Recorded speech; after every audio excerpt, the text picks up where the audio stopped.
மாணவர்களுக்கு இனிய நல்வாழ்த்துக்கள். எல்லோரும் நன்றாக இருப்பீர்கள்.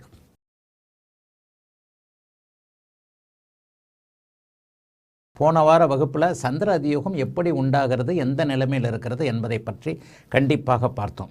சரி, சந்திர அதியோகம் எப்போது பலம் இழக்கும், பலன் தராது, எப்படி வேணாலும் இளங்கவனுடைய கேள்வியை புரிஞ்சுக்கலாம். சந்திர அதியோகம் எப்போது இருக்காது? சந்திர அதியோகம் அப்படிங்கிறது சந்திரனுடைய ஒளித்தன்மை இருக்கின்ற காரணத்தினால் சில பேர் பார்த்திங்கன்னா சந்திரனுக்கு 6, 7, 8 சுபர்கள் இருந்தாலே அவர்கள் சந்திர அதியோகத்தை தருவார்கள் என்கின்ற அமைப்பை கண்டிப்பாக சொல்லுவார்கள். 6, 7, 8 இருந்தாலே. சந்திர அதியோகம் எப்போது இருக்காதுன்னா பெரும்பாலும் குருவுக்கு இருக்காது. சந்திர அதியோகம் பெரும்பாலும் குருவுக்கு இருக்காது.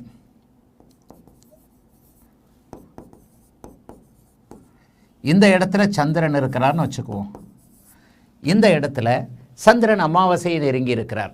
சந்திரன் அமாவாசையை நெருங்கி இருக்கும்போது இந்த இடத்துல சந்திரன் இப்படி இந்த இடத்துல சந்திரனுக்கு 6 தான் குரு இருக்கிறார், அல்லது இந்த இடத்துல சந்திரனுக்கு 8 குரு இருக்கிறார்னு வச்சுக்குவோம். ஏன்னா சந்திரனுக்கு 6, 7, 8 பௌர்ணமி அமைப்புகளில் தான் புதனும் சுக்கிரனும் வந்துடுவாங்க. அப்போ இந்த இடத்துல இருக்கக்கூடிய சந்திரனுக்கு இங்கே வலிமை இல்லை என்பதாகத்தான் அர்த்தம்.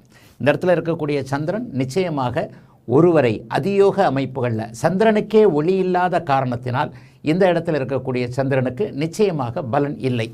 அதைப் போலவே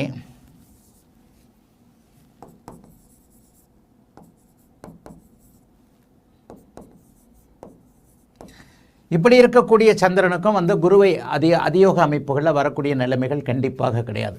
சந்திரன் அப்போது தான் சதுர்த்தி திதியை விட்டு விலகி வந்தால் தான் ஓரளவுக்கு அவருக்கு ஒளி அமைப்புகள் இருக்கும்.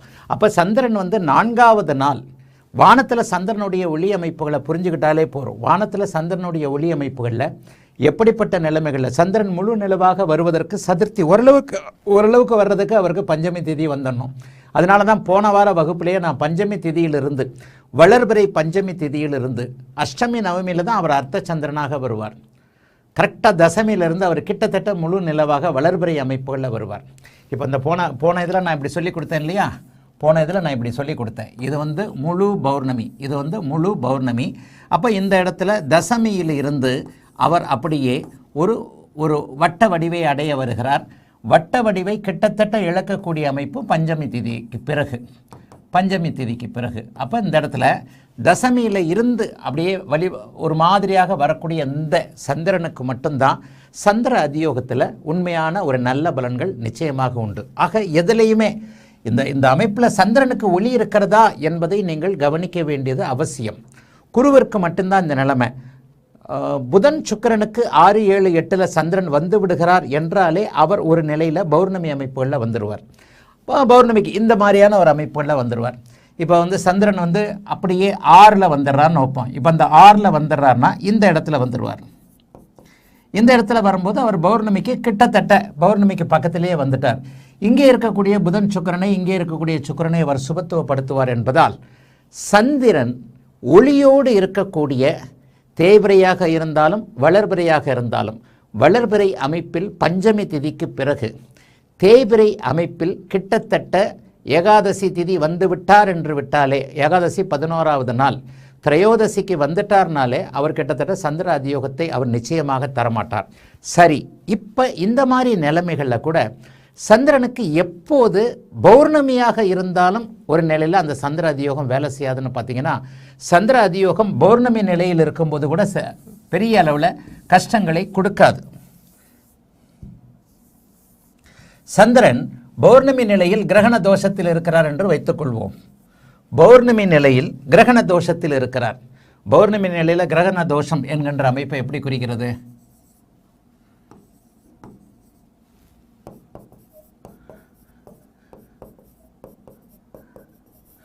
இந்த நிலையில் ஒரு 6 மணி நேரம் 7 மணி நேரம் மட்டும் வானவியல் அமைப்புகளின் தத்துவத்தின் அடிப்படையில் அப்போது கிரகண தோஷம், கிரகணம் எத்தனை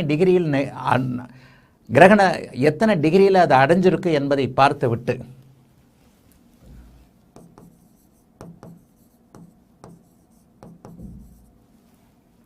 இப்போ இந்த சந்திர அதியோகம் கிரகண தோஷத்தில் இருக்கும்போது மட்டும் சந்திர அதியோகம் வேலை செய்யாது. இதில் ஒரு நுணுக்கமான அமைப்பு. சந்திரனை வந்து நம்ம ஒளி ரூபமாக வானத்தில் நம்மளே பார்க்கக்கூடிய அமைப்புகளில் தானே இருக்குது. இப்போ இந்தியாவில் இந்த குழந்தை பிறந்திருக்குன்னு வச்சுக்குவோம். இந்தியாவில் இந்த குழந்தை பூரண கிரகண அமைப்பில் பிறந்திருக்கிறது என்றால் ஒரு 12 டிகிரிக்குள்ளே ராகு நெருங்கி இருக்கக்கூடிய அமைப்புகளில் பிறந்திருக்கும். இந்த கிரகண அமைப்பு கூட குருவின் பார்வை இப்படி வரும்போது முழு கிரகண தோஷமாக இருக்காது. கிரகணத்தில் கூட சந்திரனுக்கு புதனையும் சுக்கிரனையும் அதியோக அமைப்பு இல்லை. புதன் சுக்கிரன் மட்டும் இல்லை, இது மாதிரியான அமைப்பு மிக மிக உயரிய சந்திர அதியோகம். இந்த இடத்துல கிரகண தோஷத்தில் இருக்கிறார். ஆயினும் அவர் குருவின் பார்வையில் இருக்கிறார். நாம் கண்ணுக்கு நேராக தெரியக்கூடிய ஒளியை விட ஒரு ஆன்ம ஒளி, ஒரு இன்ஃப்ராரெட் கதிர்கள் அல்லது எப்படி வேணாலும் நீங்கள் எடுத்துக்கோங்க. இந்த இடத்துல சந்திரன் முழு கிரகண தோஷத்தில் இருந்தாலும் கூட குருவின் ஒளி கலப்பின் மூலமாக இழந்த ஒளியை திரும்ப பெறுகிறார். இப்படிப்பட்ட அமைப்பில் இருக்கக்கூடிய சந்திரன் செவ்வாயை பாப அதியோகத்திலும் சுக்கிரனையும் புதனையும் சுப ஒளி அமைப்புகள்லையும், அதாவது சுப அதியோகமும் பாப அதியோகமும் இந்த இடத்துல கண்டிப்பாக கலந்தே செய்யும் குருவின் பார்வை கிடைத்த காரணத்தினால். ஆகவே சந்திர அதியோகம் என்பது மிக உயர்நிலை அமைப்பாக நுணுக்கமாக கவனித்து சொல்லப்படக்கூடிய ஒன்று. ரெண்டாவது, ஒரு பொது வீடியோவில் அந்த சந்தேகத்தில் சந்திரனுக்கு 6, 8 ஒரு கிரகத்தை வைத்து சஷ்டாஷ்டக தசாபுக்தி பலன்கள் கூறுங்கள் ஐயான மீனாட்சி சுந்தரம்ன்ற ஒரு இடத்துல ஒருத்தர் பொது வீடியோவில் ஒருத்தர் கேட்டிருக்கிறார். சந்திரனுக்கு 6, 8 அப்படின்னாலே இந்த சுக்கிரன் புதன் வந்துடுவாங்க. எப்போவுமே இளங்கோவன் கேட்குற கேள்வியோடைய அமைப்பில் பார்த்தீங்கன்னா சந்திர அதியோகம் எப்போது பலன் தராது, இதுதான் பலன் தராது. ஆனால் சந்திர அதியோகம் எல்லாவற்றுக்கும் நிவர்த்தி. இது வந்து அந்த மருந்து மாதிரி அமிர்த, அதை என்ன சொல்லுவாங்க, சஞ்சீவி மூலிகைன்னு சொல்லுவாங்க இல்லையா. இறக்கப் போகின்ற ஒருவருக்கு ஒரு சஞ்சீவி மலை வந்து அந்த உயிர் கொடுக்கும்னு சொல்லுவாங்க இல்லையா. அந்த மாதிரி சந்திர அதியோகத்தை முழுக்க புரிந்து கொண்டால் ஏறத்தாழ ஒரு மாதிரியாக பீடை ஜாதகம்னு சொல்கிறாங்க. நான் ஏற்கனவே என்னுடைய கோடீஸ்வரன் நண்பருடைய பெண்ணுடைய ஜாதகத்தை சொல்லியிருக்கிறேன். சென்னையில் இருக்கக்கூடிய அத்தனை உயரிய ஜோதிடர்களும் இந்த பெண்ணுடைய ஜாதகம் பீடை ஜாதகம்னு சொன்ன நிலைமையில் அந்த பெண் கிட்டத்தட்ட ஆயிரக்கணக்கான கோடி ரூபாய்களுக்கு சொந்தக்காரியாகி இன்றைக்கும் நல்லா இருக்கிறார். அந்த சந்திர அதியோகம் ஒன்றின் காரணமாகத்தான். எந்த ஒரு இடத்திலும் மறைவு தோஷம், அந்த தோஷம், இந்த தோஷம், இது எல்லாத்துக்குமே நிவர்த்தி இந்த சந்திர அதியோகம். இன்னொன்று, இப்போ சமீபத்தில் கூட ஒரு சமீபத்தில் இது மாதிரியான அமைப்புகளில் மகர லக்னம், சந்திரன், சனி,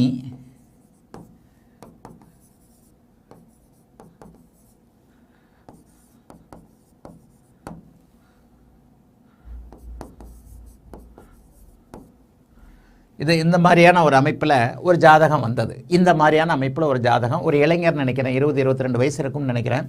இதில் இன்னும் 2 இடத்துல, இந்த இடத்துல ராகு கேதுக்கெல்லாம் ஏதாவது ஒன்று, குரு கூட இங்கே தான் இருந்தார்னு நினைக்கிறேன். இப்படி தான் இருந்திருக்கணும், எனக்கு சரியாக ஞாபகம் இல்லை. ஆனால் இந்த ஜாதகத்தில் ஒரு தாய் ஒரு பலனை கேட்குறாங்க. ஐயா, செவ்வாய் அஸ்தமனம் ஆகிப்போச்சு, புதன் அஸ்தமனம் ஆகிப்போச்சு, எல்லா கிரகங்களும் அஸ்தமனம் ஆகிப்போச்சு, கிரகண தோஷத்தில் இங்கே ராகு கூட இருக்கிறான்னு நினைக்கிறேன். ஏதோ இடத்துல ஒரு ராகு கூட இருக்கலாம், எனக்கு சரியாக ஞாபகம் இல்லை. இந்த சந்திர அதியோகத்தை நல்ல விதமாக கவனம் வச்சுக்கோங்க. இந்த சந்திர அதியோகம் மிக உயர் நிலையில் அஸ்தமனம், கிரகண தோஷம் போன்ற அத்தனை அமைப்புகளையும் விளக்கக்கூடிய சக்தி இந்த சந்திர அதியோகத்திற்கு உண்டு. பௌர்ணமி சந்திரனுக்கு எல்லா நிலைகளையும் ஒரு நிவர்த்தி, எல்லா கிரகங்களையும் நிவர்த்தி ஆகக்கூடிய அமைப்புகள். இப்போ இந்த இடத்துல பார்த்தீங்க அப்படின்னு சொன்னால் மகர லக்னம், 6ல் சனி, 8ல் சுக்கிரன் மறைஞ்சிட்டாரு. 8ல் சுக்கிரன் மறைஞ்சிட்டாரா, 8ல் சுக்கிரன் மறையலை அப்படின்றது தான் அர்த்தம். இந்த 8ல் இருக்கக்கூடிய சுக்கிரனுக்கு மறைவு தோஷம் கண்டிப்பாக உண்டு.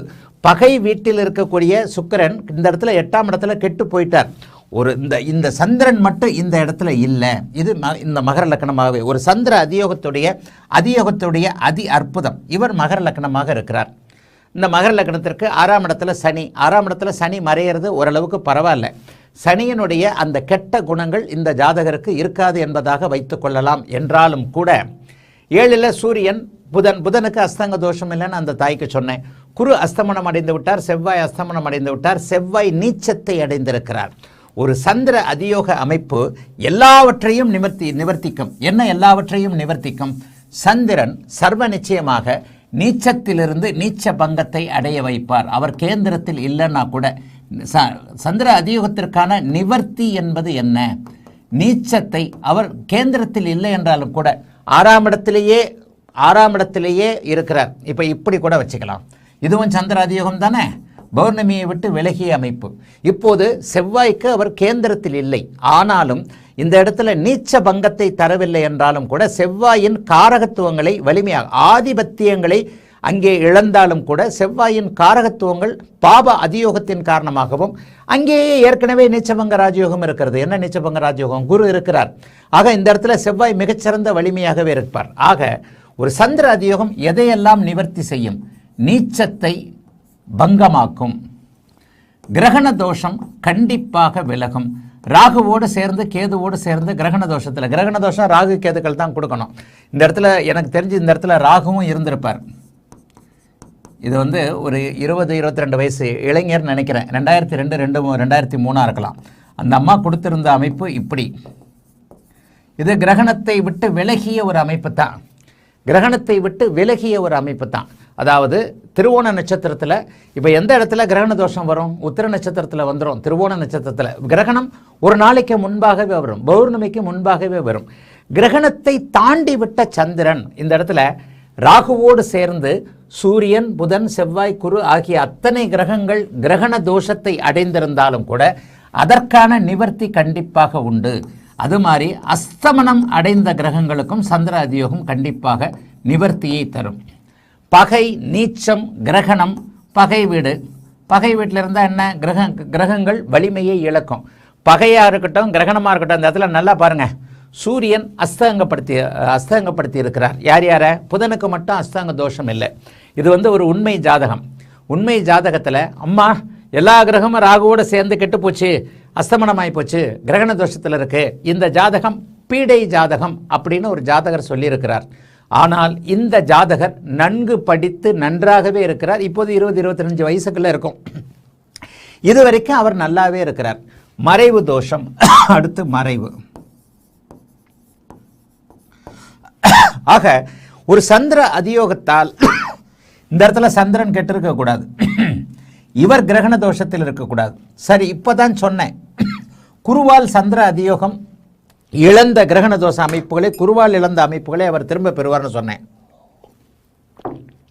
இந்த இடம் ஒரு சிக்கலான இடம். குருவே உச்சமாக இருக்கிறார். குரு உச்சமாக இருக்கும்போது சந்திரன் அதியோகம் வந்து இன்னும் வலுப்பெறத்தானே செய்யும். ஆமாம், இவர் சந்திரன் கிரகண தோஷத்தில் இருந்தாலும் கூட குருவால் கிடைக்கக்கூடிய ஒளியின் அமைப்பில் இன்றைக்கு கிரகணத்தில் பிறந்த குழந்தை கூட, நல்லா அந்த பாயிண்ட்டை நல்லா புரிஞ்சுக்கணும். இந்த இடத்துல உண்மையிலே ஒரு 6 மணி நேரம் கிரகணம் நடக்கும் இல்லையா? 4 மணி நேரம் நடக்கும், 6 மணி நேரம் நடக்கும், இரவில் நடக்கும், பகலில் நடக்கும், ஏதோ ஒரு இடத்துல இரவோ பகலோ நடக்கும். இந்த நடக்கின்ற நேரத்தில் கூட கிரகண தோஷத்திற்கு சந்திரன் ஆளாகி இருந்தாலும் கூட உச்சகுருவின் பார்வையில் இருக்கும் பொழுது இந்த இடத்துல சந்திர அதியோகமும் செயல்படும், சந்திரனுடைய பலமும் வலிமையாக இருக்கும். கொடுத்து வாங்குதல் என்பது இந்த மாதிரியான நிலைமைகளில் தான் இருக்கும். கொடுத்து வாங்குதல். எப்படி கொடுத்து வாங்குதல்? சந்திரனே நீச்சமாயிட்டார். வைகாசி விசாகத்தில் சந்திரன் நீச்சமாகி பௌர்ணமியில் இருப்பார். வைகாசி விசாகத்தில் சந்திரனே நீச்சமாக இருக்கிறார். சந்திரன் நீச்சமாக இருக்கும் பொழுது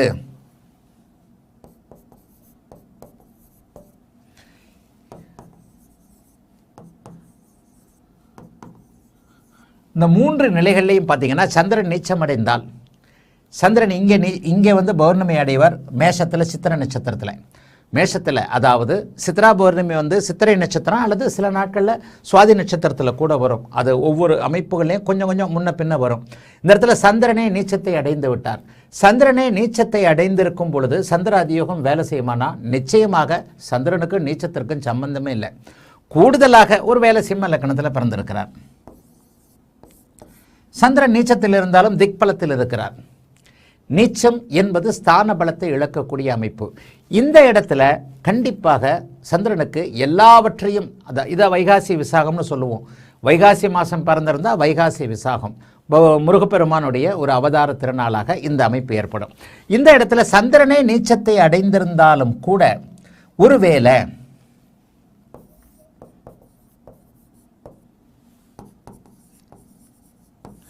இந்த இடத்துல கலப்பு அமைப்புகள் செயல்படுமே தவிர, இந்த இடத்துல ஒரே நேரத்தில் செவ்வாயோடைய சனியோடைய அமைப்புகளில் அவர் இருக்கிறார். இப்போ சந்திர அதியோகத்தில் சில நிலைகள், இது பௌர்ணமி சந்திரன். வைகாசி விசாகம்னே வச்சுக்கலாம், இல்லது அனுஷ நட்சத்திரத்தில் அவர் இருக்கிறார்னு வச்சுக்கலாம். அப்படியே பௌர்ணமிக்கு அடுத்த நாள் இந்த இடத்துல பார்த்தீங்கன்னா கலப்பு நிலைகளை சனி மட்டும் இந்த இடத்துல தொடர்பு கொள்ளலைன்னு வச்சுக்குவோம். இது உண்மையிலே நல்ல யோகமான ஒரு அமைப்பு.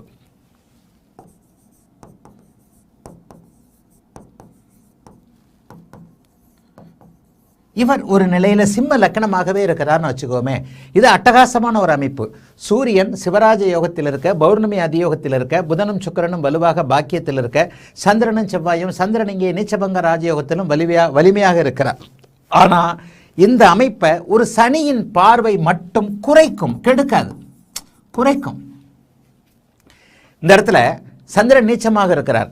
இந்த சனியின் பார்வையால் அவருக்கு அந்த பாப சுவர்களை சுபத்துவப்படுத்தக்கூடிய அதியோக அமைப்பு இருக்காதா அப்படின்னு கேட்டிங்கன்னா கண்டிப்பாக உண்டு, கண்டிப்பாக உண்டு. ஆனால் கலப்பு பலன்களாக இருக்கும். சந்திரனுடைய ஒளி ஒரு குடம் பாலில் ஒரு துளி விஷம் என்பதைப் போல மிக உயர்நிலை சுபத்துவத்திற்கு பதிலாக இரண்டாம் நிலை சுபத்துவமாக செயல்படும். என்ன ஜாதகருக்கு மனக்குழப்பமாக இருக்கும். ஒரே நேரத்தில் சனி செவ்வாயோட தொடர்பில் இருக்கிறாரு. முதல்ல குழப்பமாகி அப்புறம் தெளியக்கூடிய தன்மைகள் உண்டு. ஆக இந்த ஜாதகத்திலும் இந்த ஜாதக அமைப்புகளிலையும் சந்திரனே நீச்சம் அடைந்தாலும் அவர் திக்பலமாக இருக்கிறார். திக்பல அமைப்புகளில் இருந்து அதற்கு பிறகு அப்படியே பௌர்ணமி அமைப்புகளில் இருக்கிறார். சரி, இது அப்படியே திக்பலம் இழப்பதாக போடுகிறேன். இந்த இடத்துல திக்பலம் இழந்து விட்டார். திக்பலம் என்பது உண்மையிலேயே ஸ்தான பலம் இழந்தவருக்கு திக்பலம் இழப்பது, திக்பலம் இருப்பது ஒரு பெரிய சப்போர்ட். அதாவது நான் அடிக்கடி சொன்ன மாதிரி வலதுகை போயிட்டா கூட இடதுகை இருக்கிறது அப்படிங்கிற அர்த்தம். ஆனால் இந்த இடத்துல ஸ்தான பலத்தையும் இழந்திருக்கிறார், திக்பலத்தையும் இழந்திருக்கிறார். இரண்டு கைகளும் போய்விட்ட நிலையில் அவருக்கு நீச்சம் என்கின்ற அமைப்பு செயல்படுமானால் சந்திரனுக்கு மட்டும் நீச்சம் என்கின்றதை விட நீங்கள் நான் ஏற்கனவே சொல்லிக் கொடுத்த மாதிரி பௌர்ணமி அதியோக அமைப்புகளைத்தான் நீங்கள் பார்க்க வேண்டுமே தவிர சந்திரனுக்கு கூடுதலாக ஸ்தான பலம் என்பதும் திக்பலம் என்பதும் ஒரு பலமே தவிர பௌர்ணமி சந்திரன் என்பது தான் உங்களுக்கு முதலில் ஞாபகம் வர வேண்டும். விருச்சிக ராசி அனுஷ நட்சத்திரம் நீச்சம்தான். அதற்கப்புறம் சந்திரனுடைய ஒளி அளவுகளில் தான் நீங்கள் வந்துடணும். ஆகவே சந்திரனுக்கு மட்டும் அதியோக அமைப்பு தான் முதன்மையாக இருக்கும். இங்கே சனியுடைய பார்வை இருந்தாலும் கூட இந்த சந்திரன் ஒரே நேரத்தில் சனி செவ்வாய் தொடர்பில் இருப்பதாலும் நீச்சத்தில் இருப்பதாலும் என்னங்க பலன்? இந்த இடத்துல என்ன பலன்? கும்ப லக்கணமாகவே இருக்கிறார். லக்கணத்தில் சனி இருக்கிறார். லக்கணத்தில் சனி இருக்கக்கூடாது, சனி சுபத்துவமாக இல்லை. சந்திரன் நீச்சத்தை அடைந்திருக்கிறார், ஸ்தான பலத்தை இழந்திருக்கிறார். திக்பலம் இங்கே அறவே இல்லை. ஒரே நேரத்தில் சந்திர செவ்வாய், ஆனால் இந்த இடத்துல நீச்ச பங்கம் செவ்வாயின் காரணமாக இருக்கிறது. இன்னொன்று இழந்த பலத்தை குருவால் அவர் பெற்று இருக்கிறார். சரி, இந்த இடத்துல குருவாயை நம்ம எடுத்துருவோம்.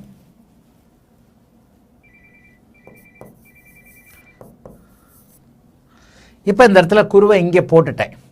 குருவை இங்கே கூட போட்டால் லக்னத்தோடு அவர் தொடர்பு கொள்கிறார்னு வரும். சரி, குருவை இங்கே போட்டுட்டேன். குரு லக்னாதிபதி சூரியனை மட்டும்தான் தொடர்பு கொள்கிறார். இது அருமையான ஒரு சிவராஜ யோகம், மிக அருமையான ஒரு சிவராஜ யோகமாக தான் இது செயல்படும். மிக அருமையாக எல்லா விதத்திலும் சிவராஜ யோகமாக செயல்படும். இந்த இடத்துல என்ன நடக்கும்? சந்திரனுடைய அமைப்புகளை மட்டும், சந்திர அதியோகம் என்ன பண்ணும்? இந்த இடத்துல சந்திரனுக்கு ஒளி அமைப்புகள் உண்டு. கலப்பு பலன்களாக அவர் செய்யக்கூடிய அமைப்பில் ஜாதகர் சரியான குழப்பவாதியாக இருப்பார். என்ன இருப்பார்? ஆனால் குழப்பத்திற்கு பிறகு ஒரு முடிவை எடுத்து சமாளிக்கக்கூடியவராக இருப்பார். ஜாதகருக்கு மனம் கெட்டு விட்டது. ஒரே நேரத்தில் சந்திரன் சனி செவ்வாயோடு தொடர்பு கொண்டிருக்கிறார். லக்கணத்திலும் சனி வலுவாக அமர்ந்திருக்கிறது. லக்கணத்தை சனியோ செவ்வாயோ பார்த்தால் இந்த இடத்துல சனி உட்கார்ந்து செவ்வாய் பார்க்குது. ராசியை செவ்வாயும் சனியும் ஒரே நேரத்தில் தொடர்பு கொள்கிறார்கள்.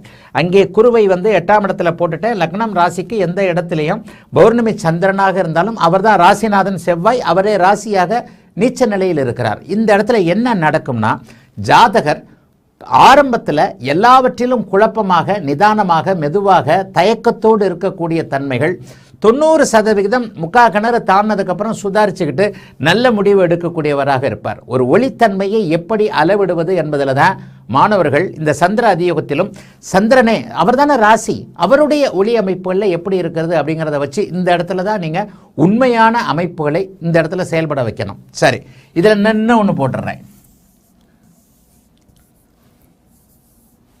குருவை இங்கே கூட இந்தாங்க.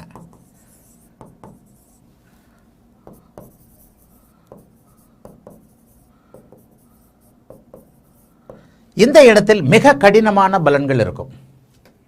இந்த இடத்துல மிக கடினமான பலன்கள். ஜாதகம் இந்த இடத்துல கடுமையான குறைவான பலன்களாக இருக்கும். இந்த இடத்துல குருவுக்கு சந்திர அதியோகம் கிடையாது. குரு இந்த இடத்துல சூரியன் புதன் சுக்கிரனை மட்டும்தான் வலுப்படுத்துகிறார்.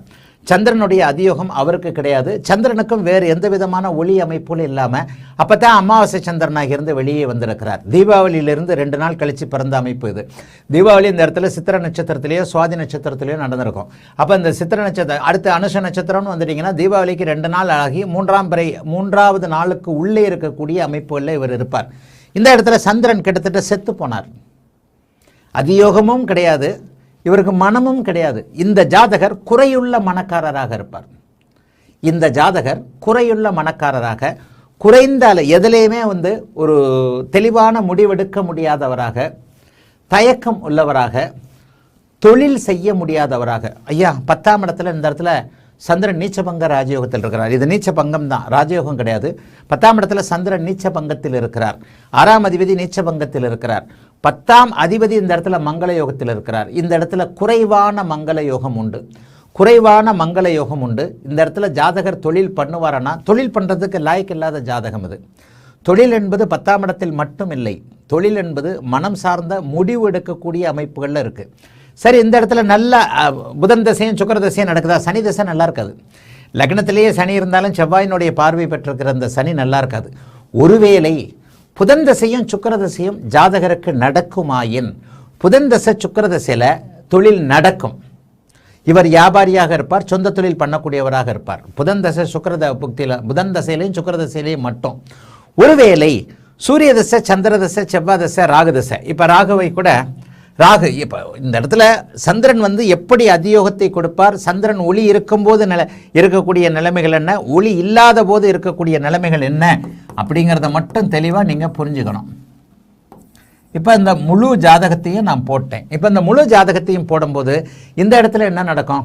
ஒருவேளை இந்த நட்சத்திரத்தில் அந்த சந்திரதசை வருமா அப்படின்றத பார்க்காதீங்க. அனுச நட்சத்திரம்னு சொல்லிட்டேன். அப்போ புத சுக்கிர தசைகள் தான் வரும். ஒருவேளை ஜாதகர் இந்த மாதிரி அமைப்புகளில் இருந்து சில நேரத்தில் உங்களுக்கு ஒரு குழப்பம் வரும். சனி லக்னத்தில் இருக்கக்கூடாது தான். இந்த மாதிரி இடத்துல சனி லக்னத்தில் இருக்கிறாரு, செவ்வாயும் பார்க்குறாரு, ஆனால் வியாபாரியாக பணக்காரராக தூள் கிளப்பி கொண்டு இருக்கிறாரே அப்படின்னு நீங்கள் நினச்சிங்கன்னா இந்த இடத்துல தான் புதன் தசை சுக்கிர தசை அவருக்கு கை கொடுக்கும். இந்த இடத்துல சுக்கிர தசை இவருக்கு நிஜமாகவே கை கொடுக்கும். அனுஷ நட்சத்திரம் 1ஆம் பாதம்னு வச்சுக்குவோம். அல்லது விசாக நட்சத்திரம் 4ஆம் பாதம்னே வச்சுக்கலாம். இல்லை அனுஷம் 1ன்னா நான் ஏற்கனவே சொன்ன மாதிரி அனுஷம் 1வது அமைப்பில் இந்த மாதிரியான ஜாதகம் சனி லக்னத்தில் இருக்கக்கூடாது, செவ்வாயின் பார்வையில் இருக்கக்கூடாது. தசாபக்திகளுக்கு ஏற்ப எப்படி பலன்கள் மாறும் என்பதற்காக ஒரு உதாரணம். இந்த இடத்துல சந்திர அதியோகம் எதுவுமே வேலை செய்யாது. சந்திரனே திக்பலத்தில் இல்லை, ஸ்தான பலத்தில் இல்லை. இவர் மனம் கெட்டிருக்கிறார். மனம் இவர் கையில் இவருக்கு இல்லை என்பதுதான் உண்மை. வியாபாரம் நடத்துறதுக்கு லக்கணமும் ராசியும், அதாவது மனமும் ஆன்மாவும் கரெக்டாக இருக்க வேண்டிய ஒரு அமைப்பு. இப்போ அனுஷ நட்சத்திரம்னா சனி 15 வயசு வரைக்கும் வருவார். அதற்கப்புறம் புதன் 31, சனி 15 வருஷம்னா அதுக்கப்புறம் 31, கேது 39. இந்த இடத்துல சுக்கிரன் 59 வயசு வரைக்கும் வராரு இல்லையா? இதில் தான் அதிர்ஷ்டம் செயல்படும். 59 வயசு வரைக்கும் சுக்கிரதசை நடக்கும், 59 வரைக்கும். இந்த சுக்கிரதசை 20 வருஷம் குருவின் பார்வையில் இருக்கின்ற காரணத்தினாலையும் பாக்கியாதிபதியாக இருக்கின்ற காரணத்தினாலையும் 9ஆம் அதிபதியும் 10ஆம் அதிபதியும் தர்ம கர்மாதிபதி யோகத்தில் தனித்தனியாக அவர்களுடைய வீட்டில் வலுவாக இருக்கின்ற காரணத்தின் அடிப்படையிலையும் மனைவி வழி 4-9 குடையவர் சுக்கிரன், தந்தை அம்மா அப்பா மனைவி வழி, இந்த 3 பேரோட வழி ஆட்களில் ஏதாவது ஒரு வகையில் தசாபக்தியின் அடிப்படையில் இவரை பொம்மையாக வச்சுக்கிட்டு தொழில் நடந்துக்கிட்டு இருக்கும். உதாரணமாக சொல்லப்போனால் இந்த மாதிரி ஜாதகங்களை நல்லா பாருங்கள். ஜாதகர் முதலாளியாக இருப்பார். மச்சான் கல்லாப்பட்டியிலேருந்து எல்லாத்தையும் கண்ட்ரோல் பண்ணிக்கிட்டு இருப்பார். இல்லை பொண்டாட்டி இதில் இருந்து எல்லாம் கண்ட்ரோல் பண்ணிக்கிட்டு இருக்கும். வெளித்தோற்றத்திற்கு இவர் தான் முதலாளியாக இருக்கக்கூடிய அமைப்புகள் உண்டு. வெளித்தோற்றத்தை பார்த்தீங்கன்னா இவர் முதலாளியாகி பெரிய ஆளாக இருப்பார். ஒரு ஜாதகத்துடைய நுணுக்கத்தை நல்லா புரிஞ்சுக்கணும்.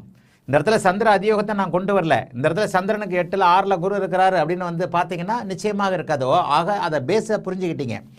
சந்திரன் கெட்டால் எப்படி கெட்டால்? திக்பலத்தையும் இழந்திருக்கிறார், ஸ்தான பலத்தையும் இழந்திருக்கிறார், ஒளித்தன்மையும் இழந்திருக்கிறார். இது ஒரு வித்தியாசமான ஜாதகமான அமைப்பு தான் இது. இந்த இடத்துல வந்து நான் சொல்லி கொடுத்ததை வச்சு ஐயா இவர் தொழில் பண்ணுறதுக்கு லாய்க்கே இல்லாத ஜாதகம் அப்படின்னு நீங்கள் பலன் சொல்லிட்டீங்கன்னா, சார் நான் போடுன்னு போட்டுக்கிட்டு இருக்கிறார் சார், இவர் டெக்ஸ்டைல்ஸில் இவர் இப்படி இருக்கிறார் அப்படி இருக்கிறார், அல்லது புதன் சம்பந்தப்பட்ட துறைகளில் இப்படி இருக்கிறார், சூரியன் எலக்ட்ரிக்கல் எலக்ட்ரானிக்ஸு டெக்ஸ்டைல்ஸில் பல இதாக இருக்கிறார் சார், அவர் தான் சார் இந்த ஊர்லேயே இந்த பெரிய மனுஷன், இந்த மனுஷன் கோடிக்கணக்கில் சம்பாரித்து வச்சுருக்கிறார், என்ன சார் நீங்கள் அது என்ன சார் நீங்கள் உங்கள் குருநாதர் சொல்வார்ல லக்னத்தில் சனி இருக்கக்கூடாதுன்ட்டு, இந்த லக்னத்தில் சனி இருந்தும் செவ்வாய் பார்வை இருந்தும் இவர் வந்து பிரமாதமாக இருக்கிறார் சார் அப்படின்னு ஒருத்தர் சொல்லிட்டார்னா, இதில் தான் இந்த தசாபுக்தி அடுக்குகள் தசாநாதன் லக்னாதிபதியை விட வலுவானவன்னு சொல்லுவேன் இல்லையா, இது இந்த அமைப்பில் தான் வரும்.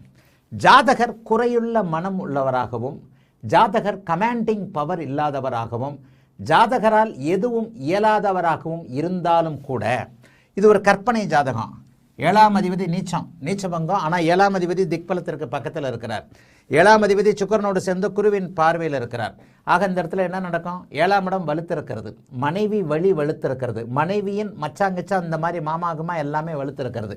ஜாதகரால் ஒரு விஷயத்தை கூட செய்ய முடியாது. ஆனால் சுக்கிரதசையில் அவர் வெற்றிகரமான தொழிலதிபராக அம்மா அப்பா மனைவி சார்ந்த உறவினர்களின் மூலமாக இருப்பார். கடை இவர் பேரில் நடந்துகிட்டு இருக்கோம், கல்லாப்பட்டியில் இவர் இருக்க மாட்டார், இவர் ஜாலியாக சுற்றிக்கிட்டு இருப்பார். ஒரு நிர்வாகம் செய்வதற்கு தகுதியற்ற நபராக இவர் இருப்பார். ஆனால் இவருக்கு தொழில் இவர் பேர்லேயே இவருடைய அமைப்பிலேயே இருக்கும், செக்கில் மட்டும் கையெழுத்து போட்டு வருவார். இதைத்தான் அந்த தசாபுக்தி கிரகங்கள் அதிர்ஷ்டம் என்பது இதுதான். இவர் ஜாதகர் அதிர்ஷ்டசாலி. லக்னத்தில் லக்னாதிபதி இருக்கிறதே அதை அனுபவிக்க முடியாதே, தசாநாதன் கொடுக்கிறார். தசாநாதன் கொடுத்துக்கிறத இந்த என்ன இருந்தாலும் இவர் லக்னத்தில் தானே இருக்கிறாரு, லக்னாதிபதியாக தானே இருக்கிறாரு. ஆக இந்த இடத்துல புதன் தசைக்கு பிறகு 32 வயசுக்கு பிறகு கே தசை நல்லா இருக்காது, சுக்கர தசையிலிருந்து ஒரு ஓகோன்னு இருப்பார். சூரிய தசை மறுபடியும் டல் அடிக்கும், சந்திர தசையில் இவரை வந்து கிட்டத்தட்ட முதலாளி ஸ்தானத்திலிருந்து விளக்கக்கூடிய அமைப்புகள் நடக்கும். சூரிய தசையும் சந்திர தசையும் நல்லபடியாக செயல்படாது, செவ்வாய் தசை சுத்தமாக அடிபட்டு போகும், சந்திர தசையிலே இவருக்கு நல்லா இருக்காது. ஆக இந்த இடத்துல எது எப்படி மாறுகிறது அப்படிங்கிறத கண்டிப்பாக மாணவர்கள் புரிஞ்சுக்கணும். எது எப்படி மாறுகிறது? லக்னாதிபதி லக்னத்தில் பாபத்துவமாக இருப்பது நல்லதல்ல, அவர் எதற்கும் தகுதியற்றவர், 10,000 ரூபா 5,000 ரூபா சம்பளம் வாங்குறவர்னு சொல்லுவேன். ஆனால் இந்த இடத்துல எல்லாமே மாறுதா? எல்லாமே மாறுதா? புதன் சுக்கிரன் இருவருமே தசாநாதர்கள் குருவின் பார்வையில் நட்பு வீட்டில் அருமையான அமைப்பில் இருக்க, இந்த இடத்துல லக்னாதிபதி லக்னத்தில் இருப்பது பிறர் சம்பாதித்து கொடுத்து அவர் அங்கே ஒரு இயக்கத்தை தலைமையேற்று நடத்த முடியாத அமைப்புகளில் இருந்து மற்றவர்களின் மூலமான வாழ்க்கை அமைப்புகளை இது காட்டுகிறது. மனைவியே கடையை நிர்வாகம் பண்ணுற அமைப்பு, மச்சாங்கல்லால் உட்காந்துட்டு நிர்வாகம் பண்ணுற அமைப்புகள் எல்லாம் பார்த்திங்கன்னா இந்த மாதிரி ஜாதகமாக இருக்கும். இது வந்து ஒரு கடுமையான நுணுக்கமான ஒரு அமைப்பு. ஆகவே இந்த மாதிரியாக சந்திர அதியோகம் இங்கே இல்லவே இல்லை, சந்திரன் அப்போது தான் வெளியே வந்திருக்கிறார். இது மாதிரியான சந்திர அமைப்புகளையும் மாணவர்கள் கண்டிப்பாக புரிஞ்சுக்கணும்.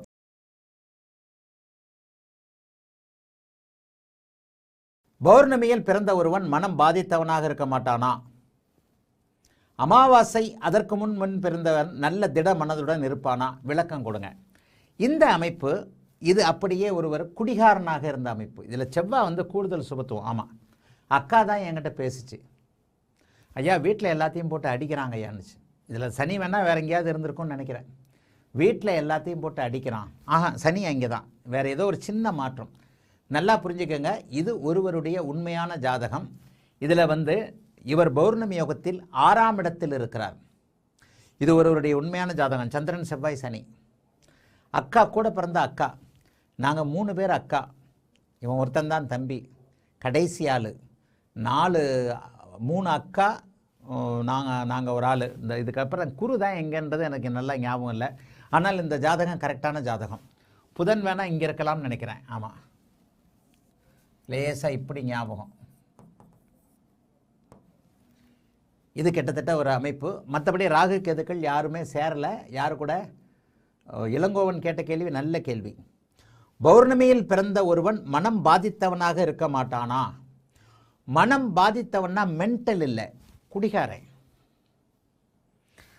3 மாதம் சேர்த்துட்டு இதில் வந்து சேர்த்துட்டோம், ஓடியாந்துட்டு மறுபடியும் குடிச்சிட்டு என்னை கொண்டு போய் ரிஹாபிலேஷன் சென்டர் அதாவது அந்த குடிநோய் தீர்க்கும் மையத்தில் சேர்த்திங்கல்ல, அதுக்காகவே அப்படின்னு சொல்லிட்டு திருமணம் ஆகாமல் இருக்கக்கூடிய 3 அக்காக்களும் அவங்ககிட்ட உதவாங்கிட்டு இருக்கிறாங்க. அவங்க கொடுக்குற அடிக்கு பயந்துக்கிட்டு அவங்க காசு கொடுக்குறாங்க. ஆம்பளை இல்லை, அப்பா இல்லை. இது ஒரு உண்மையான ஜாதகம். அந்த நினைவுக்கு ஞாபகம் இருக்கிற இதை எங்கோ வீடியோ போட்டிருக்கேன்னு நினைக்கிறேன். ரிஷப லக்னம், 6இல் செவ்வாய் சனி, 6இல் சந்திரன் செவ்வாய் சனி, 12இல் சூரியன் சுக்கிரன். இந்த இடத்துல என்ன நடக்குது? லக்னாதிபதியே 6ஆம் இடத்தோடு தொடர்பு கொள்ளுகிறார். லக்னாதிபதி 6ஆம் இடத்தோடு தொடர்பு கொள்ள பௌர்ணமி சந்திரன் அங்கே செவ்வாய் சனியால் பங்கப்படுகிறார். இவன் வீம்புக்குன்னு செய்கிறான், மென்டல் கிடையாது. அக்காவை 2 போடு போட்டால் அவள் குடிக்கிறது காசு கொடுப்பா. இது வந்து பிளாக்மெயில் கேஸ். இவனை கொண்டு ரிஹாபிலேஷன் சென்டரில் சேர்த்தாங்க. இளங்கோவன், ஒரு நல்ல கேள்வி நீங்கள் கேட்டது. பௌர்ணமியில் பிறந்தவன் மனம் பாதித்தவனாக இருக்க மாட்டானா? இது திமிர் பிடிச்சவன். நான் அப்படியே சொன்னேன், திமிர் பிடிச்சவன் அவங்க தம்பி. கொண்டு போய் வீட்டை விட்டு திரட்டி விடு. வேலைக்கே போகிறதில்ல. அக்காவை அம்மாவை அடிக்கிறான், கையை முறுக்குகிறான், காசு கொடுத்துட்றாங்க. 3 அக்காவும் நல்ல நிலைமையில் இருக்கிறாங்க, கல்யாணம் ஆகலை. அதில் ஒரு அக்கா 50,000 1 லட்சம் செலவு பண்ணக்கூடிய அளவிற்கு நல்லாவே இருக்குது. அதில் ஒரு அக்கா 50,000 1 லட்சம் அப்படிலாம் சம்பாதிக்கக்கூடிய அளவுக்கு 3 அக்கா. பொம்பளை பிள்ளைங்க 3 பேர் வேலைக்கு போகிறாங்கன்னா 1 லட்ச ரூபா மாதம் வருமானம் வரும். 1 லட்ச ரூபாய்க்கு மேலே வரும். பொம்பளை பிள்ளைங்க செலவு பண்ணாது. அதுவும் நம்மளை மாதிரி சென்னை, பெங்களூர் மாதிரியான இடங்கள் இல்லாமல். அந்த சகோதரி மதுரையிலிருந்து பேசினதாக எனக்கு ஞாபகம். ஏம்மா நீதாம்மா உன் தம்பியை கெடுக்கிற, என்ன நீ தான் உன் தம்பியை கெடுக்கிற, ஏன் பௌர்ணமியை பற்றிலாம் பெருசாக சொல்லுவீங்க? என் தம்பி பௌர்ணமியில் தானே பிறந்திருக்கிறான்னு. பௌர்ணமியில் பிறந்தாலும் சனியும் உச்ச சனியோடு சேர்ந்துருக்கிறானம்மா அப்படின்னு பதில் சொன்ன ஞாபகம் நல்லா இருக்கு. ஆக சந்திர அதியோகம் இந்த இடத்துலையும் சுக்கிரனுக்கு இருக்குது. சுக்கிரனுக்கு இருக்கிறதுனால என்ன நடக்குது? லக்னாதிபதி வலுவாக இருக்கிறாரு. சந்திரனும் சனியும் கெட்டுப்போச்சு. சந்திரன் சனியோடு சேர்ந்து மனம் பாதிக்கப்பட்டு விட்டது. பழக்கத்திற்கு அடிமையாகி விட்டார், குடிப்பழக்கத்திற்கு அடிமையாகி விட்டார். உழைக்காமலேயே 4 பொம்பளை ஆளுங்க காசு கொடுக்குறாங்க. 5 மாதம் இருந்தானா ரிஹாபிலேஷன் சென்டரில். 3 மாதம்தான் பொதுவாக ஒரு ட்ரீட்மெண்ட்டு. 5 மாதம் இருந்தவன் அங்கேருந்து எஸ்கேப் ஆகி ஓடியாந்து வீட்டுக்கு வந்தவுடனே எங்களை போட்டு சாத்துன்னு சாத்தி டெய்லி 500 ரூபா 1000 ரூபா குடிக்கிறதுக்கு வாங்கிட்டு போகிறான். அடித்து வேணும்னே அடிக்கிறான். ஆமாம், என்னை கொண்டு ரிஹாபிலேஷன் சென்டரில் ஆஸ்பத்திரியில் போய் சேர்த்திங்கல்ல, அனுபவிங்க அப்படின்னு சொல்லிட்டு அவன் எப்போ காசு கேட்டாலும் அடிக்கிறதுக்கு பயந்து காசு கொடுத்துட்றோம். எப்போ காசு கேட்டாலும் அடிக்கிறதுக்கு பயந்துக்கிட்டு நாங்கள் காசு கொடுத்துட்றோம். நாங்கள் ஒன்றும் பண்ண முடியாதுங்கய்யா. என்ன தான் இதுக்கு தீர்வு? நீ காசு கொடுக்குற வரைக்கும் அப்படித்தான். நீ வீட்டை விட்டு திரத்தி விட. ஆனால் நீ வீட்டை விட்டு திரத்தி விட மாட்டேன். ஒத்த ஆம்பளைன்றதுனால அப்பாவும் செத்து போனார். ஆம்பளையால் ஒருத்தன் இருக்கணும்னு அவனை வந்து ஏதோ நீங்கள் கெடுத்து வச்சுக்கிட்டு இருக்கிறீங்கன்னு நான் அந்த பொம்பளை பிள்ளையை சத்தம் போட்டேன், ஏமா இப்படி பண்ணுறீங்கன்ட்டு. ஆகவே இளங்கோவன் கேட்ட ஒரு கேள்வி, பௌர்ணமியில் பிறந்தவன் மனம் பாதிக்கப்பட்டவனாக இருக்க மாட்டானா? பௌர்ணமியிலையும் அப்படி இருந்தால் சனி வந்துடணுங்க. எந்த இடத்துல சனி வந்துடும்? இந்த இடத்துல பாருங்கள், சந்திரன் செவ்வாய் சனி சேர்க்கை. சந்திரன் செவ்வாய் சனி சேர்க்கை அப்படிங்கிற போது இந்த இடத்துல செவ்வாய் சுபத்துவம்னு வந்துடுது. குரு வந்து 11ஆம் இடத்துல எங்கேயோ இருப்பார்னு நினைக்கிறேன். 11ஆம் இடம் வலுத்தா 3 அக்கா மூத்த அக்கா நல்ல வலிமையாக இருக்கிறாங்கன்ற அர்த்தம். ஆக இவருடைய தசாபுக்தி அமைப்புகளின் அடிப்படையில் இதில் சந்திரனோடு சேர்ந்த சனி தசையோ என்னமோ ஏதோ ஒரு தசை, எனக்கு சரியாக டக்குன்னு ஞாபகம் இல்லை, ஏதோ ஒரு தசை தான். ஆக இந்த இடத்துல பௌர்ணமி அதியோகமாக இருந்தாலும் கூட சந்திரன் கெட்டால், அந்த சந்திரன் கெட்டால் என்பது இதென்ன சொகுசாக காட்டுது. லக்னாதிபதி வந்து சந்திர அதியோகத்தில் இருக்கிறாரு. லக்னாதிபதி 6ஆம் இடத்தோடு தொடர்பு கொள்கிறாரு. சொகுசாக ஒழுங்காக சம்பாதிக்காமல் கிரிமினலாக சம்பாதிக்கக்கூடிய எண்ணங்கள் 6ஆம் இடத்தோடு தொடர்பு கொள்ளும்போது வந்துடும். அப்போ இது உண்மை ஜாதகம். இந்த நான் ஒரு மாடலாக சொல்லலை. துலா லக்னம், ரிஷப லக்னம், 12இல் பௌர்ணமி சந்திரன், சனியோடு சேர்க்கை. கடுமையான குடி பாதிப்பு. இவன் திருந்தவே மாட்டான்னு 40 வயசோ 50 வயசோ ஏதோ ஒரு டைம் சொல்லி ஏதோ ஒரு தசை புதன் தசையோ ஏதோ ஒரு தசை முடியும் போது, அந்த தசை முடியும் போது தான் இவர் மாறுவார். அது வரைக்கும் இவர் மாறுறதற்கான அமைப்புகளே சுத்தமாக இல்லை அப்படின்னு சொன்னேன். அமைப்புகளே இல்லை. ஆக இந்த மாதிரி ஒரு சந்திர அதியோகத்தை எப்படி புரிஞ்சுக்குவீங்க? அந்த பாப கலப்புகள் சுப கலப்புகள் என்பதைத்தான் நீங்கள் புரிந்து கொள்ள வேண்டும். இளங்கோவன் கேட்ட கேள்வி உண்மையிலேயே நல்ல கேள்வி. அமாவாசை அதற்கு முன்பின் பிறந்த ஒருவன் நல்ல திடமான மனசோடு இருப்பானா? ஏன் இருக்க மாட்டான்? என்னங்க பேசுகிறீங்க? ஏன் இருக்க மாட்டான்? கர்நாடக முதல்வர் அமாவாசையில் பிறந்தவர், கலைஞர் அமாவாசையில் பிறந்தவர். ஏன் நல்ல அவங்கள மாதிரி முடிவெடுக்காதவங்க யார்? அமாவாசையில் நம்ம அந்தளவுக்கு டாப் லெவல்லாம் போக வேண்டாம்.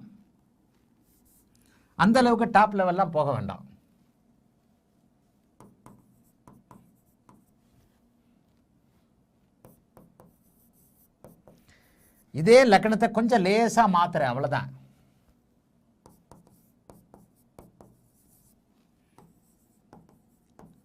ஒளி அளவுகளை மட்டும்தானே மாணவர்கள் புரிஞ்சுக்கணும். இளங்கோவன் கேட்கக்கூடிய கேள்விகள் எல்லாம் அப்படியே 1000 பேருக்கும் அப்படியே மனதில் தைக்கின்ற விதமாகத்தான் கேள்விகளை கேட்பீங்க.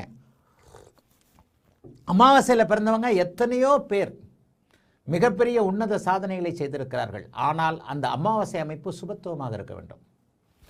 இப்போ இந்த இடத்துல பாருங்கள், அமாவாசை அமைப்பில் தான் இருக்குது. சுக்கரனை கூட நான் இந்த இடத்துல போடலை,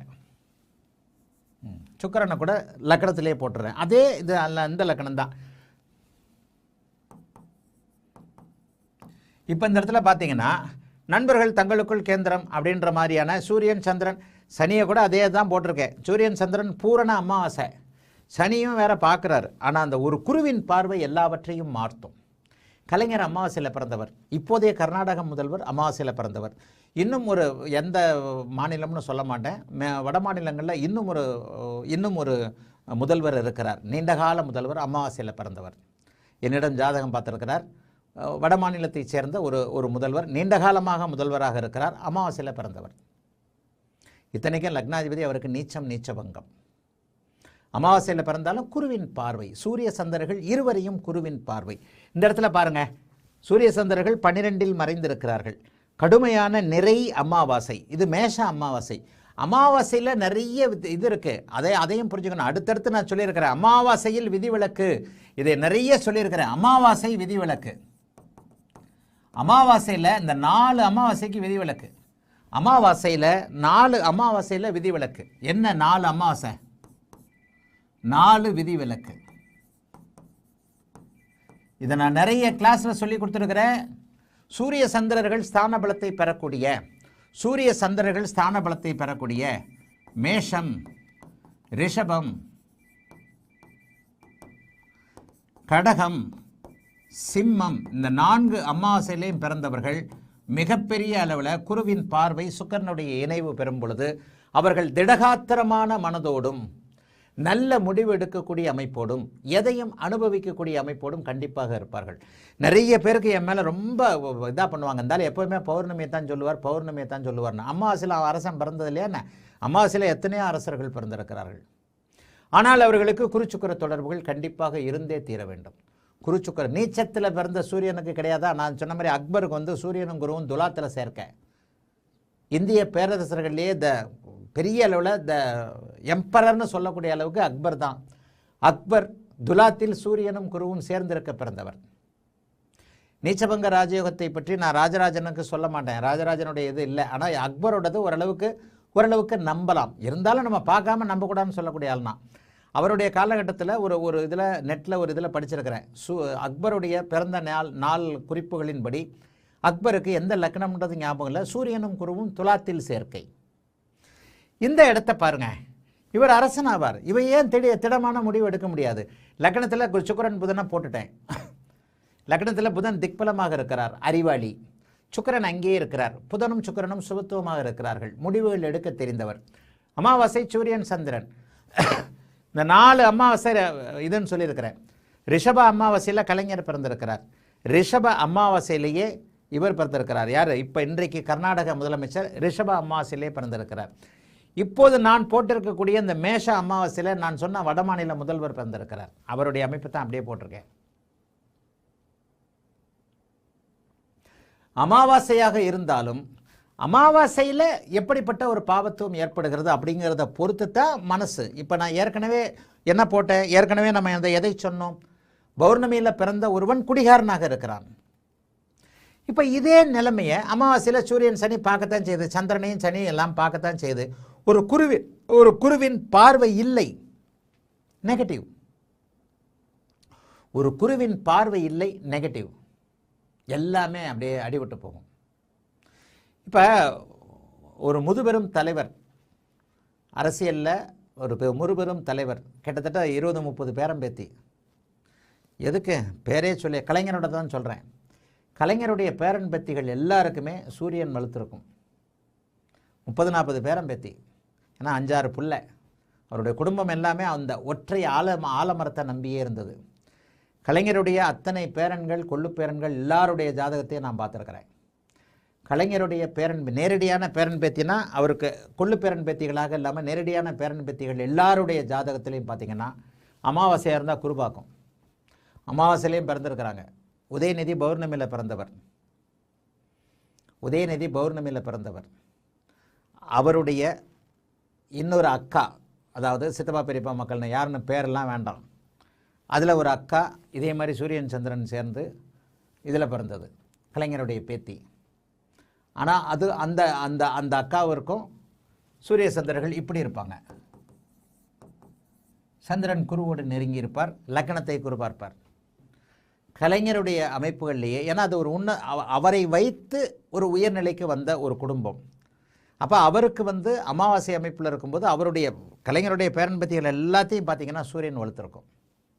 ஒரு மறைமுகமான அதிகாரம் கிடைக்கிது இல்லையா? ஒன்று அமாவாசையில் பிறந்திருப்பாங்க, இல்லைனா பௌர்ணமியில் பிறந்திருப்பாங்க. அமாவாசையில் பிறந்தாலும் அந்த இடத்துல குரு சுக்கிர தொடர்புகள், இந்த மாதிரி குருவின் தொடர்புகள் மிகப்பெரிய அளவில் இருக்கும். ஆகவே எல்லா நிலைமைகள்லையும் இப்படி வரும் பொழுது ஒருவர் அமாவாசையில் இருந்தாலும் இந்த 4 அமைப்புகளில் வரும் பொழுது அவருக்கு உண்மையிலே ஒரு அதிகாரம் கிடைக்கக்கூடிய திட மனது இருக்கும். சரி, இதில் இன்னொரு விதி விளக்க சொல்லிடுறேன்.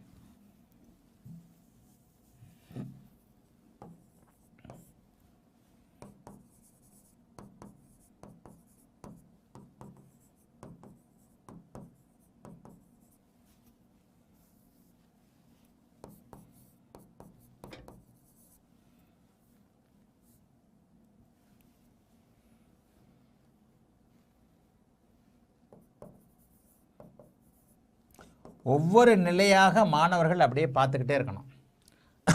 ரிஷப லக்னம், கும்பத்தில் சூரியனையும் சந்திரனையும் போட்டிருக்கேன். இது ஒரு மட்டமான அமாவாசை. மட்டமான அமாவாசையிலேயே துலாத்தில் தான் மட்டமான அமாவாசை. துலாத்தில் மட்டமான அமாவாசைன்றது தீபாவளி அன்றைக்கு தான் அதிக டார்க்காக இருக்கும். இங்கே சூரியன் அதிக இந்த இடத்துல கும்பத்திலேயும் மகரத்திலேயும் வரும்போது நெகட்டிவான அமைப்புகளில் இருப்பார். இங்கே பாருங்கள், இந்த கும்ப அமாவாசைக்கும் இப்போது நான் போட்ட மேஷம், இந்த 4 அமாவாசைகள் ஒரு ஸ்பெஷல். இந்த இடத்துல குரு இருந்து இந்த இடத்த பார்க்கறதுக்கும் இந்த இடத்துல குரு இருந்து இந்த இடத்த பார்க்கறதுக்கு வித்தியாசம் இருக்குது. சிம்மத்தில் குரு இருந்து பார்த்தால் சிம்மமும் சுபத்துவம், சிம்மாதிபதியும் சுபத்துவம். துலாத்தில் குரு இருந்து பார்த்தால் அங்கே சூரியன் மட்டும் சுபத்துவம். ஆகவே 4 அமாவாசைகள் வெகு ஸ்பெஷல்.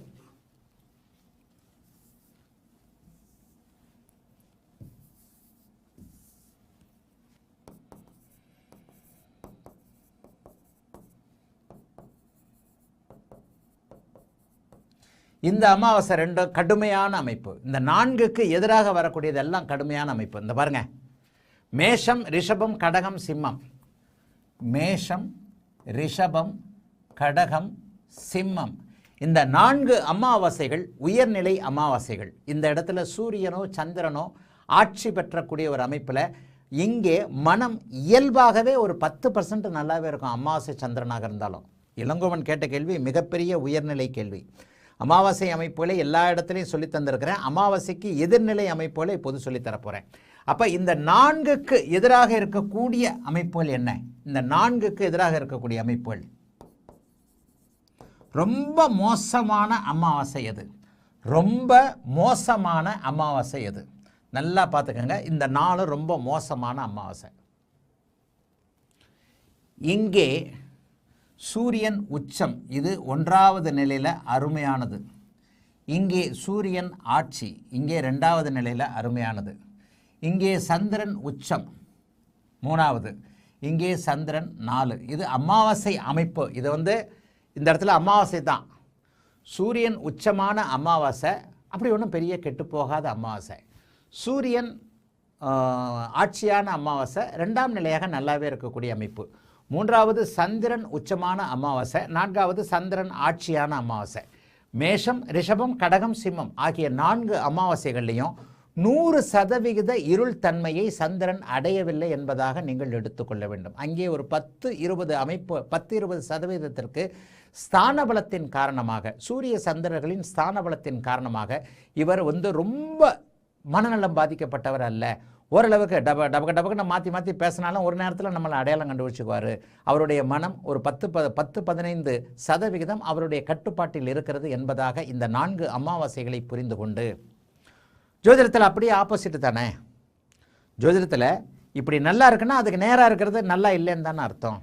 அப்போ இந்த நான்குக்கும் நேராக இருக்கக்கூடிய, இதுக்கு நேராக இருக்கக்கூடிய இதை தான் நான் வந்து அடிக்கடி சொல்லியிருக்கிறேன். உலகத்திலே ரொம்ப இருட்டான நாள் என்னைக்கு? தீபாவளிக்கு. இப்போ லேசாக வந்துருச்சா? ஒளி தரக்கூடிய சூரியனே இருக்கக்கூடிய இந்த அமைப்பில் இந்த சூரிய சந்திரர்கள் 1ஆம் நிலையாகவும், 2வது இந்த சூரியனும் சந்திரனும் சேர்ந்திருக்கிற இந்த அமைப்பு, சூரியன் 1வது நிலை, சந்திரன் 2வது நிலை.